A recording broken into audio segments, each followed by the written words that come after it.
Et voilà, aujourd'hui, j'ai envie de vous faire une nouvelle vidéo d'une tasse.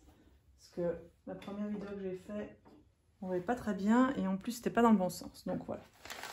Je vous refais une petite vidéo de tasse. Donc j'aime toujours bien les terres mêlées pour les tasses.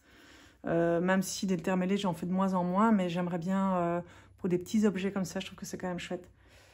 Centrage de la boule, on n'y échappe pas. Et pas oublier pour les terres mêlées, très important que les boules soient de la même consistance. Là, il y a 5 petites boules de 60 grammes, je crois, ou 50 grammes. C'est une tasse de 250 grammes. Une petite tasse à café, je dirais.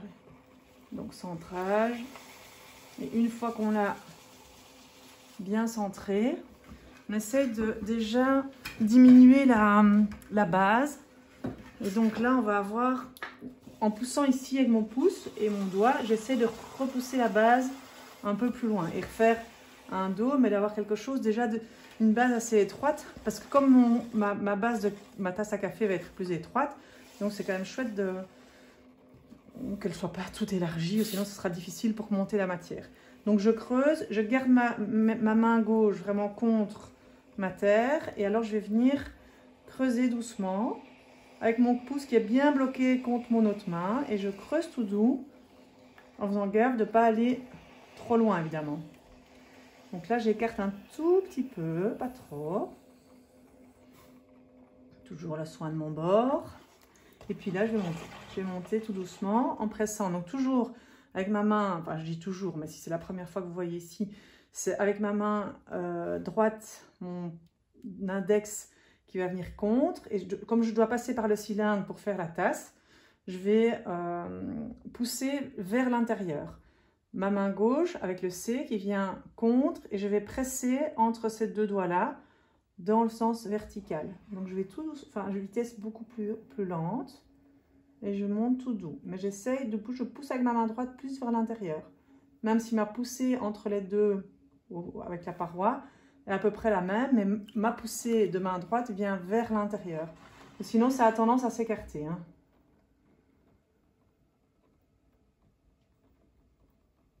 Alors, j'aimerais bien faire une proportion de 8 sur 8.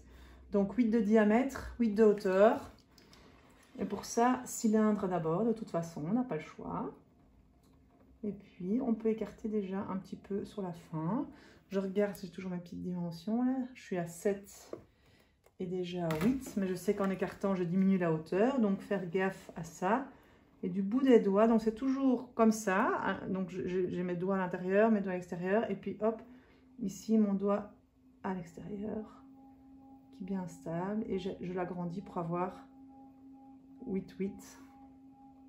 J'aime bien cette proportion pour les tasses à café. Donc là, je suis un petit peu à moins que 8. Là, je suis à 8. Et là, je suis à 8. Après, avant de retirer ma tasse de la girelle, je vais évidemment bien donner la forme que j'ai envie. Et gratter la base pour pouvoir la retirer facilement de la girelle. Pas oublier d'éponger, évidemment aussi. J'éponge sans déformer, parce que toutes les étapes sont délicates, hein, n'est-ce pas?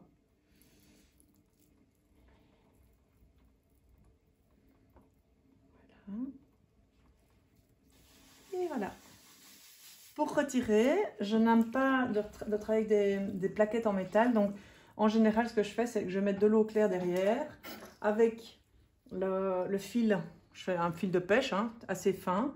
Je vais amener l'eau là en dessous, tout doucement. Et au deuxième passage, en général, il vient. Voilà, il vient. Hop, je fais tout doucement, je retire le fil. Et en fait, je l'embarque d'une certaine manière. Et donc, je vais pousser juste en dessous pour ne pas venir dans la paroi, évidemment. Je l'embarque et s'il se déforme un tout petit peu, la dernière partie qui aura touché ici ma girelle sera la première partie sur laquelle je viendrai déposer sur la plaque. Et voilà. Bonne tasse à café. À très vite.